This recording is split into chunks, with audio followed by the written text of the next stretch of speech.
Now let's dive deep into this big LGBTQ story for today. I'm Dr. Bobby Huynh, and let's queer up the USA. Trump scare causes NYC marriages to skyrocket.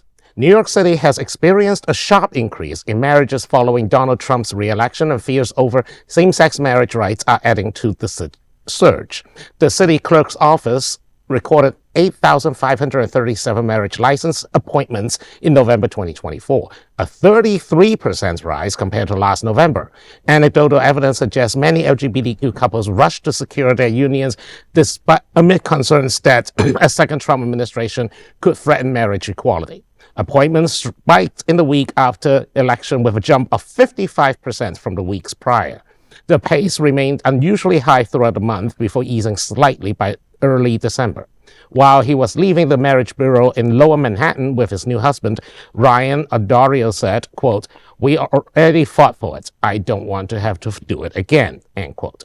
While New York City doesn't track couples' genders, activists see the increase as a clear response to political uncertainty. And I believe that they're right. If you are queer and you are thinking about getting married, do it now and do it soon. Do it before January 20th, record it, because when Thomas Clarence gets his wish and Obergefell actually would be reevaluated, they would still have a way of time undoing what is the marriages that's already here.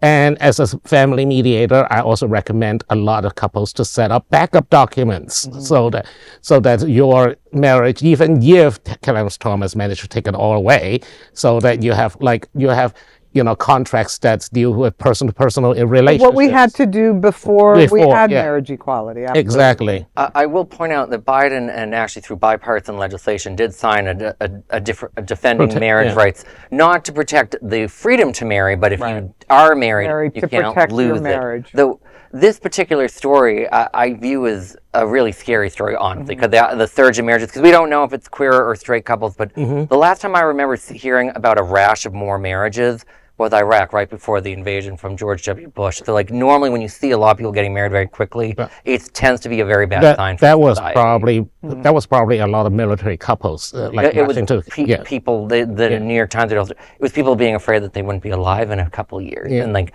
I think we're seeing similar fears right now. Maybe not quite that extreme, but I think that fear and anxiety. I've been with my husband, we're not married. COVID canceled our wedding twice. And these are conversations this conversation we literally have had every day since November 5th.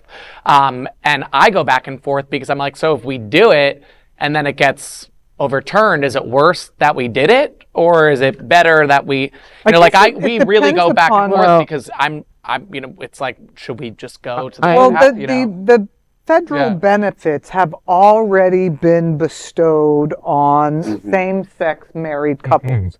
So to backtrack that and to take those benefits away, Social Security benefits, inheritance benefits, that is going to be a much harder hill to climb for them if they choose to do it. So I have actually spoken to some friends about this issue as well, and if you're not sure you want to get married, don't go out and get married just because you're afraid. Yeah. But if you are talking about marriage, and you're looking at maybe a date sometime in 2025 or so, do it now. Do it now.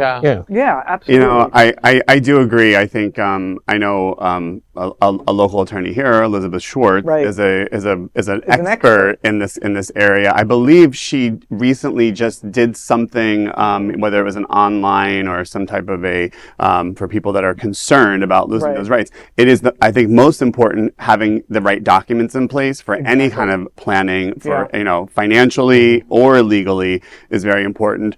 But one thing I do want to say is the loss of marriage equality, while it will be terrible, it doesn't compare to some of the things that are going to be attacked in the LGBTQ community. So I think we have to realize the privilege that we have as, yes, it's not a privilege, but that if that were to be lost, that's just look downhill how much worse it would get from there. Right. So, I just want to give that, message to the other members of our community, that there could be a lot worse things coming down the pike than not being able to get married. Right. And I'm in the same boat as you. Yeah. Not just married. Don't know. I just don't know.